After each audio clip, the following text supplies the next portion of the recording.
আমার মোবাইল থেকে এখন প্লে স্টোর অ্যাপসটা ওপেন করব। দেন একটু উপরের দিকে যাব, যে এখানে যে ইমেল আইকনটা আছে, অর্থাৎ যে ইমেলটা দিয়ে প্লে স্টোরটা লগ ইন করা আছে সেটাতে ক্লিক করব। দেন একটু নিচের দিকে চলে আসব। নিচের দিকে চলে আসলেই কিন্তু এইখানে সেটিং আইকনটা পাবেন, অর্থাৎ সেটিংস যেটা আছে সেটিং অপশনটা পাবেন। এই সেটিং অপশনের উপরে ক্লিক করব। সেটিং অপশনে ক্লিক করার পর এইখানে নেটওয়ার্ক প্রেফারেন্সেস, অর্থাৎ ডাউনলোড নেটওয়ার্ক প্রেফারেন্সেস যেটা আছে এটা, অর্থাৎ আমি আমার যে নেটওয়ার্ক, কোন নেটওয়ার্কের আন্ডারে আছে, অর্থাৎ ওয়াইফাই নাকি মোবাইল ডাটা।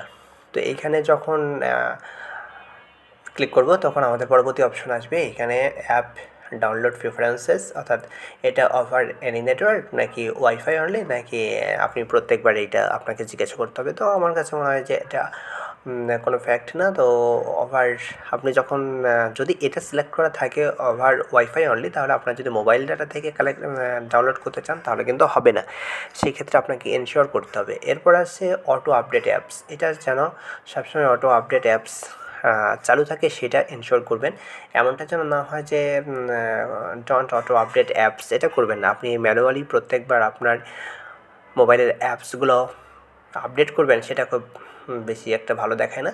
তো এই কাজগুলো হয়ে যাওয়ার পর আপনার আর একটা গুরুত্বপূর্ণ কাজ আছে, সেটা বেশ গুরুত্বপূর্ণ, সেই কাজটা এখন করতে হবে। সেটা হচ্ছে আপনার মোবাইলের যে সেটিংস থেকে অ্যাপস ম্যানেজমেন্ট বা অ্যাপ লিস্ট, সবগুলো অ্যাপস একটু খুঁজে বের করতে হবে কোন জায়গায় আছে। এইখান থেকে বেশ গুরুত্বপূর্ণ এবং সবথেকে বেশি ব্যবহার করেন যে অ্যাপসগুলো, সেই অ্যাপস বা সেই অ্যাপ্লিকেশনগুলোর ক্যাশ এবং ডাটা রিমুভ করতে হবে।